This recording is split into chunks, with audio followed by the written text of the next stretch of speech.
US Congressman Barney Frank, who famously took on Wall Street and made himself one of the first known openly gay representatives, died on Tuesday night, US media reports. He was 86.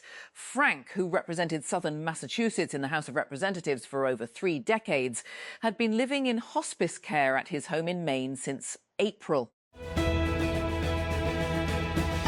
Russian President Vladimir Putin and his Chinese counterpart, Xi Jinping, have signed a joint declaration following their meeting in Beijing, focusing on building a multipolar world and a new type of international relations.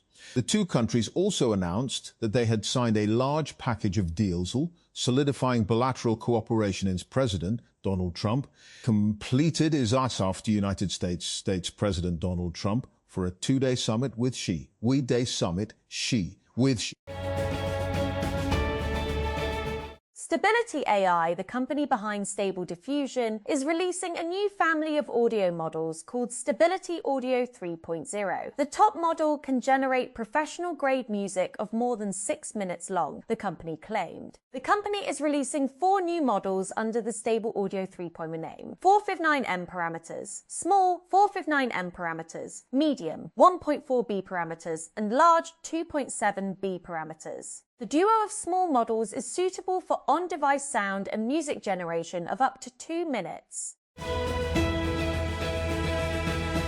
Yesterday's big news was Google's plan to blow up its traditional search in favor of an AI-powered experience. But Google isn't the only company planning for the next generation of discoverability. This morning, Bloomberg has news of the Andreessen-backed Exa Labs, which has raised $250 million against a $2.5 billion valuation to go after the same market. And it's part of a wave of startups all chasing AI search, which has quietly become one of the most attractive targets in consumer AI.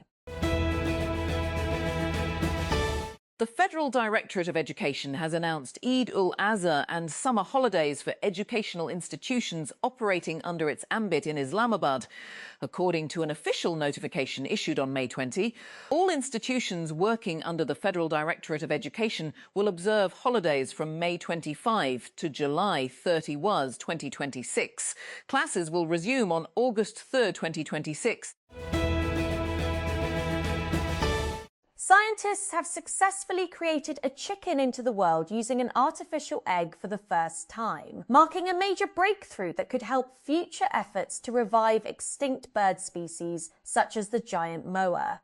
The development was announced by Colossal Biosciences, which said live chicks were grown inside a capsule designed to function like an artificial egg. The capsule featured a glass top, allowing scientists to monitor the chick's development over several weeks.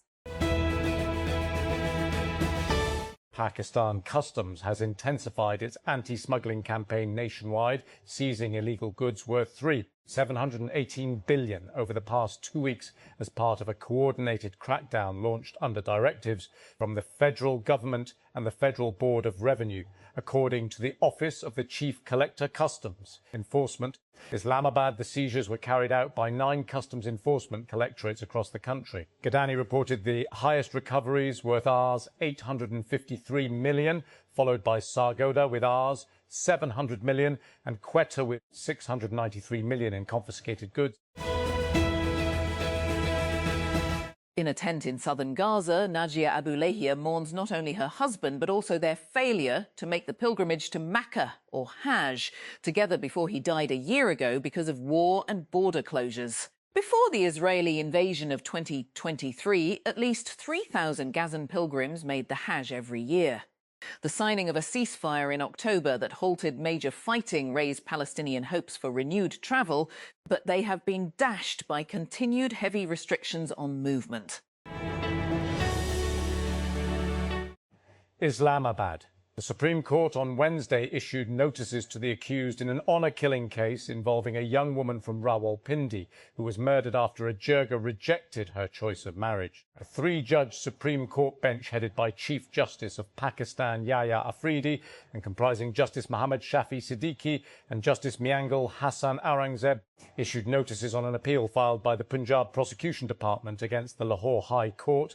LHC Rawalpindi bench's order granting bail to members of a jirga Peshmerga, including Zafarullah and Rafaqat Mahmoud, on February 9, 2026. Karachi. A sessions court in Karachi handed double 15-year sentences to a cleric on Wednesday after finding him guilty of sexually abusing two of his students at a madrasa in the city's Landi area. Additional district and sessions judge Nasir Noor Khan announced the verdict against Qari Mohammed Anwar, whose sentences will run concurrently in two cases of sexual abuse. The United States has imposed sanctions on 4 activists involved in flotilla missions seeking to break Israel's 19-year siege on Gaza, home to 2.3 million people, most of them displaced by Israel's genocidal war on the enclave. The sanctions were announced on Tuesday after at least 430 activists were abducted during Israeli interceptions of aid ships heading towards Gaza, which has been facing shortages of food and other necessities due to Israeli curbs on aid deliveries into the enclave. Israeli lawmakers have voted to advance a bill that would dissolve parliament and pave the way for early elections. In a preliminary reading on Wednesday, 110 out of 120 lawmakers voted in favour and none against, while the rest did not cast their votes. The number of suspected Ebola cases in Democratic Republic of the Congo and Uganda has risen to 600, with 139 suspected deaths. The World Health Organization has said the WHO Emergencies Committee met in Geneva on Wednesday, where Director General Tedros Adhanom Ghebreyesus confirmed to reporters that the virus remains a public health emergency of international concern, but not a pandemic emergency. New York City hotel operators and unions have reached an 8-year labour deal covering about 25,000 workers, averting a strike over wages, workloads and staffing levels that had threatened to disrupt the city before the FIFA World Cup, said the head of the Hotel Association of New York City, Vijay Dandapani. The association's president and chief executive said on Tuesday that the mood among owners was overall positive after weeks of negotiations, though the industry made significant concessions. North Korea's first sport team to visit the South in 8 years has reached the Asian Women's Champions League final with Naegohyang Women FC's 2-1 win over Suwon FC Women. Naegohyang came from behind to defeat their rivals from the South amid torrential rain in Suwon on Wednesday in a hard-fought semi-final played in a fair spirit without any major flashpoints.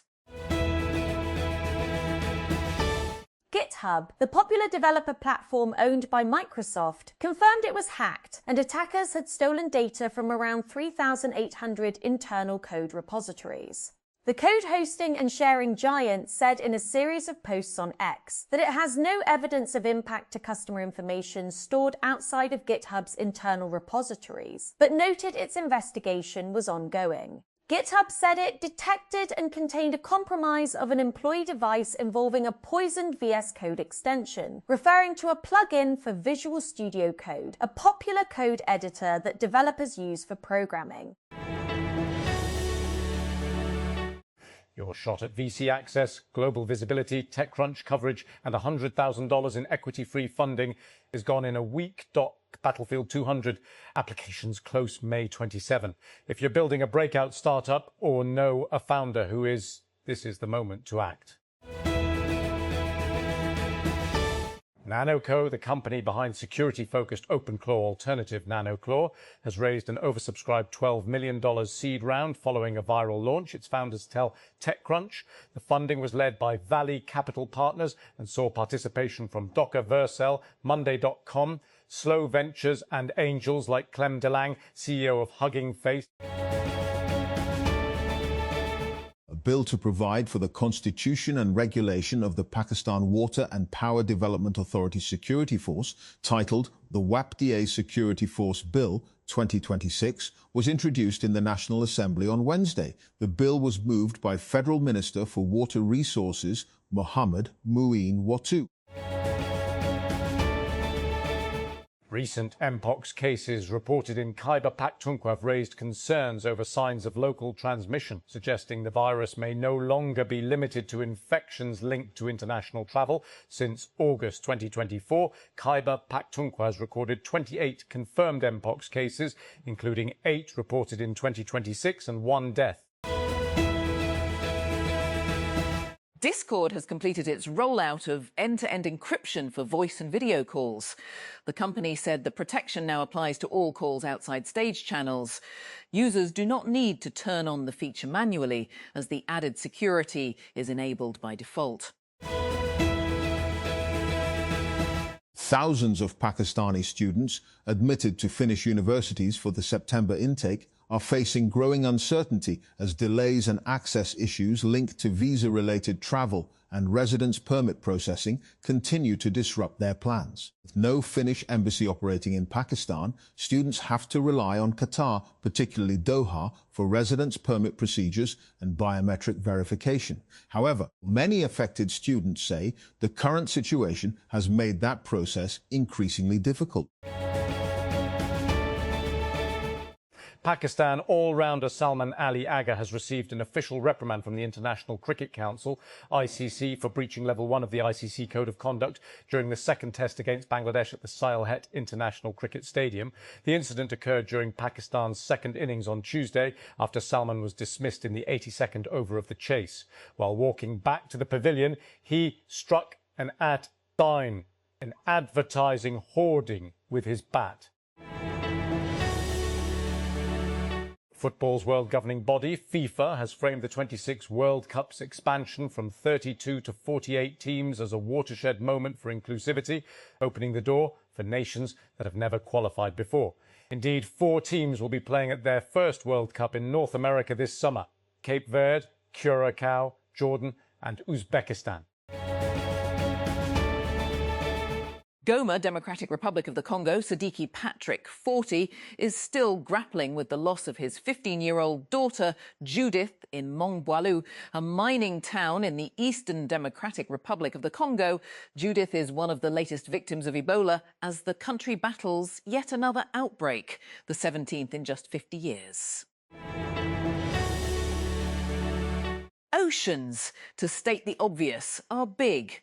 That makes it hard for governments, shipping companies and insurance providers to know exactly what's happening on them at any particular moment. Doesn't help that these modern-day ships often aren't equipped with modern technology or the right software behind those sensors to properly analyse what they see.